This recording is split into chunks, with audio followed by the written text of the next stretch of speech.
प्रथम तो ये जिला पंचायत का इलेक्शन और नगर पालिका इलेक्शन, ये नगर पालिका की प्रजा के लिए एक उत्साह का प्रसंग माना जाता है, एक लोकशाही कक्षा का प्रसंग माना जाता है। लोकशाही का मतलब होता है कि लोगों के बिना, लोगों द्वारा लोगों से बनाई हुई सरकार, और ये हमारे देश का एक, हमारे बंधारण में जो लोकशाही है ये बहुत बड़ी ताकत है हमारे देश की। लेकिन अब हमें ऐसा लग रहा है कि ये लोकशाही हमारे देश में खत्म होती जा रही है, क्योंकि हमने जो नॉमिनेशन फॉर्म भरा कांग्रेस पार्टी के, हम विपक्ष से है और सभी ने बड़े उमंग से फॉर्म भरा, पूरे प्रदेश के लोगों ने, कुछ विपक्षों ने भी फॉर्म भरा। आज स्क्रूटिनी का दिन था, तो जो कल हम फॉर्म भरा तो सबने, यहाँ की जो अधिकारी है हमारे प्रदेश के, उन्होंने पूरे वेरीफाई कर डॉक्यूमेंट सब देख के फॉर्म सबका एक्सेप्ट किया। और आज स्क्रूटिनी का दिन था और वेरिफिकेशन दिन था, तो इसका मतलब ये होता था कि जो नॉमिनेशन भरे वहाँ कुछ स्क्रूटिनी में कहीं छोटी मोटी कोई इधर उधर हो तो उसको क्लियर करके सबको इस प्रदेश में लोकशाही का जो पर्व मनाने के लिए, सबको अपना मताधिकार देने के लिए और अपना नॉमिनेशन भर के इलेक्शन लड़ने के अधिकार है, वो एक प्रसंग अच्छा हो जाए। इस तरह से प्रशासन की जो नीति होनी चाहिए कि क्लियर कट लोगों को सहकार करे, कहीं किसी से कोई गलती या कुछ हो चुका तो सभी पार्टियों को सहकार करके सबको एक मैदान में लाके जनमत लेने का उनको मौका दे। लेकिन अब हमें पता चल रहा है कि जो हम कांग्रेस पार्टी और विपक्ष से लोगों ने भरे हैं उनका 90%, मतलब हम बोले तो सबका फॉर्म कैंसिल ही कर रहे हैं, कहीं कुछ न कुछ इश्यू निकाल के, और भारतीय जनता पार्टी के सभी जो नामांकन भरे उनका एक्सेप्ट किया जा रहा है। तो हमें बड़ी मतलब दुख की बात लगती है कि ये हमारे प्रदेश में क्या चल रहा है। हमारे यहाँ प्रदेश का लोगों का अस्तित्व खत्म हो रहा है। यहाँ लोगों को लड़ने का मौका तो दो, लोगों जनप्रतिनिधित्व कर रहे हैं और जनता चाहती है कि हमें किसको सरकार,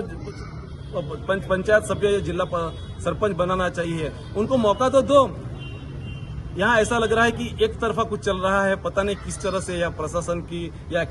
मैं किसी को आरोप तो नहीं लगा रहा हूँ, लेकिन जो नीति चली उससे लगा रहा है कि एक तरफ भाजपा को जिताने का प्रयास चल रहा है, ऐसा लग रहा है, क्योंकि कोई एक पार्टी का सबको समर्थन मिल रहा है, बाकी पार्टी को खारिज कर रही है। तो ये मेरा मानना है कि दादरा नगर हवेली की जो इलेक्शन में ऐसा पहली बार हो रहा है। दुख के साथ कहना पड़ रहा है कि इस तरह की पॉलिसी नहीं होनी चाहिए। सबको लड़ने का मौका देना चाहिए, सबको अधिकार है, फंडामेंटल राइट्स है। और हम ये पहले बोला कि लोकशाही है, तो जनप्रतिनिधित्व को हो सके उतना उनको सहकार करो, अधिकारी को उनको मोटिवेशन करो कि भाई यहाँ तुम्हारी कुछ हो तो इसको सुधारो, और एक परफेक्ट नॉमिनेशन का आज उसी के लिए रखा है। लेकिन आप सब जानते हैं कि हमारे प्रदेश में किस तरह से सब चल रहा है। हमें किसी के ऊपर कोई आरोप प्रत्यारोप तो नहीं है, फिर भी हम चाहते हैं कि जिस तरह से राज्य की भारत के अंदर या लोकशाही के अंदर और जिला पंचायत हमारे प्रदेश में जिस तरह से इलेक्शन होना चाहिए, हमारा मानना है कि ये फेयर और इलेक्शन नहीं, फ्री एंड फेयर इलेक्शन नहीं है, और इस तरह की कभी भी पॉलिसी किसी भी प्रदेश में नहीं होनी चाहिए। और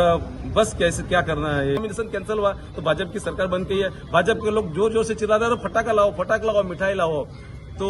वो सुनाते हैं बाकी के जो अपक्ष और कांग्रेस वालों को कि देखो हमने कितना बड़ा 30 छाप काम कर लिया है कि लोगों का कैंसिल करवा के एक हमारी एक ताकत सत्ता का उपयोग, हमने बल प्रयोग उपयोग किया है। तो दिख तो ऐसा ही रहा कि उनकी ताकत और सत्ता का बल प्रयोग 21 पंचायत में, जिला में और सरपंच में 21 और म्यूनसिपालिटी में हम 9 भरे हैं। लेकिन हमको पता चला कि अभी जितनी भी स्क्रूटिनी है उसमें से खाली 6 नंबर वार्ड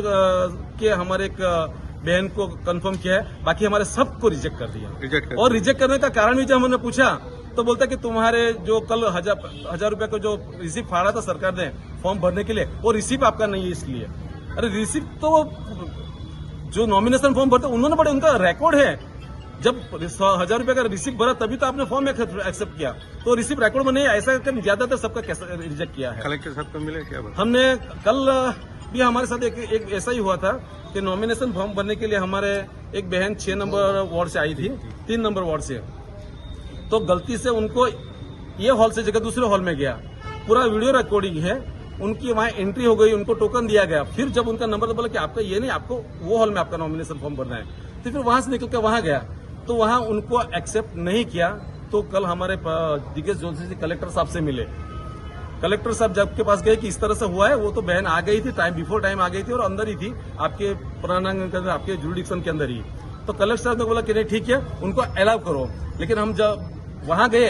तो बोला कि कलेक्टर साहब का हुक्म भी वहां जो बैठे थे अधिकारी ने नहीं माना। बोलता नहीं, कलेक्टर साहब ने बोला फिर भी हम आपका नॉमिनेशन फॉर्म नहीं भरेंगे, और 3 नंबर की बहन का नॉमिनेशन फॉर्म कल नहीं भरा गया। हमें बड़े दुख के साथ कहना पड़ता कि हमारे कलेक्टर साहब का जो हुक्म है वो भी यहाँ अवगणना हो रही है। तो हमें मिलना किससे है, बातें किससे करनी है, हमारे जो अधिकार के लिए इस प्रशासन में हमें किससे बात करें, कुछ समझ में नहीं आ रहा है। बड़ी उलझन में है। फिर भी ठीक है, हमने तो जो है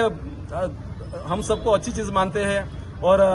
उसके साथ भी हम कभी कांग्रेसी लोगों को हमको तो मालूम है डिफीट होने की कि कैसे है, तो हम तो कोई प्रॉब्लम नहीं है। फिर भी इस अवसर पे पूरे प्रदेश के लोगों के और जो जीतते हैं उनको भी हम, और जो नॉमिनेशन जिससे एक्सेप्ट होता है सबको हम बधाई देते हैं, शुभकामना देते हैं। पूरे प्रशासन के अधिकारी को हम शुभकामना देते हैं, हमारे लोगों को शुभकामना देते हैं, जिला प्रतिनिधि जो प्रदेश के सबको शुभकामना देते हैं। अब मीडिया, पुलिस प्रशासन सबका हम आभार व्यक्त करते हैं जो भी हो प्रदेश में, लेकिन कुछ अच्छा होना चाहिए। और सबको दिवाली की ढेर सारी शुभकामना, और नए साल की भी सबको ढेर सारी शुभकामना। बस हम चाहते हैं कि प्रदेश में कुछ अच्छी नीति आए जो लोगों के दिल में बसे, लोगों के दिमाग में बसने वाली नीति नहीं अपने, ऐसी मेरी सबसे रिक्वेस्ट है। सबको जय हिंद। दादरा नगर हवेली में जो बिल्कुल हम पहले दिन से कह रहे हैं कि लोकशाही, लोकतंत्र बिल्कुल यहाँ खत्म हो चुका है और खत्म कर दिया है। और बार बार मैं कहूँ कि ये जो वर्तमान समय में जिनको आरओ बनाया गया, ये पहले से ही बीजेपी का एजेंट बनकर बैठा था, और वही हुआ जो ये लोग चाहते थे। दूसरा, जितनी भी जो चीजें मैं हमारी पूरी कांग्रेस की टीम, ये तपन जी आम आदमी पार्टी से, और जितने भी विपक्ष के जो चुनाव लड़ने वाले जो साथी है, वो तमाम चीजें हम एक दूसरे के संपर्क में थे। हमने 2-3 दिन पहले ही इस इलेक्शन कमीशन जो ऑब्जर्वर है निखिल देसाई जी, उनको भी सारी चीजें हमने कह दी, और उसी दिन हम 2-3 दिन पहले कह दिया था कि ये इलेक्शन पूरा बीजेपी के फेवर में आप लोग कर रहे हो, ऐसा पूरा राइटिंग के साथ हमारे पास स्टेटमेंट है। यही नहीं, पहले दिन से ही कागज दस्तावेज को हमारे प्रत्याशी को नहीं मिले, यहाँ से तैयारी से लेकर छोटी छोटी चीजों को लेकर अधिकारियों को ट्रेनिंग में रख देना, 3-3 चाचा पापा दिन तक अधिकारी को स्थल पर नहीं रहना, वहां से लेकर हमारे जो करीब 22 पंचायत और 22 डिस्ट्रिक्ट और करीब 13-14 हमारे काउंसिलर और करीब 150 के आसपास हमारे अलग अलग पंचायतों में हमारे जो मेंबर, हमने पूरे जो चुनाव की जो प्रक्रिया होती है उसमें लोगों को ये किया। और उसके बाद में मेजर इन लोगों ने ये भी देख रहा था हमसे कि डिस्ट्रिक्ट काउंसिलर और सरपंच को लेकर उठाने, हमारे मतलब यहाँ से हाईजैक करने के लिए, उनको उठाने के लिए पूरे घर पर भाजपा के नेताओं ने और भाजपा से मिले कुछ अधिकारियों ने, स्थानीय अधिकारियों ने मिलकर पूरे उनको उठाने की भी कोशिश की है। लेकिन हमारे पूरी कांग्रेस टीम ने पूरे हमारे जो प्रत्याशी जितने भी थे उनको एक साथ में उनको सुरक्षित हमने रखा था। ये सारी चीजें देखते हुए भाजपा ने अब तक हमारे जो लीडर हैं वो वोट चोरी की बात करते थे कि दादरा नगर हवेली में यहाँ प्रशासक प्रफुल्ल पटेल के नेजा चलने वाला ये प्रदेश, और यहाँ पर आरओ कलेक्टर जो ऑलरेडी उसका ट्रांसफर हो चुका है ऐसा हमें जानकारी है, और ऐसे अधिकारी को आरओ बनाया गया है। दैट मीन्स ये इलेक्शन पूरी तरह से हाईजैक कर चुका है और भाजपा के फेवर में ये सारी चीजें करनी थी। यही नहीं, इनके पीछे पूरा बड़ा षड्यंत्र है कि किसी भी परिस्थितियों में विपक्ष के जितने भी लोग हैं उनको खत्म करो, उनको चुनाव में नहीं आए, क्योंकि जनता ने मूड बना लिया था। जनता ने मूड बना लिया था कि भाजपा को वोट नहीं देने का था, ये इनको पता चल गया। इसलिए उनको सेकंड जो बी प्लान था उसके तहत ये लोगों ने पूरा इलेक्शनी अधिकारियों के माध्यम से इलेक्शन कमीशन पूरा बिक चुका है यहाँ पर दादरा नगर में, और उसके अगेंस्ट में लीगल स्टैंड पर से लेकर संसद से लेकर यहाँ पर हमारे जितने भी जो टॉप लीडर्स हैं, हमारे नेता राहुल जी गांधी तक की बात पहुंचाएंगे हम, और जो भी लीगल स्टैंड लेना है उसको लीगल स्टैंड भी लेंगे। साथ में यहाँ पर जहां भी रोड पर उतरकर अधिकारियों को घेरना है इसका हम जवाब मांगे। और आज ही हम हमारी जितने भी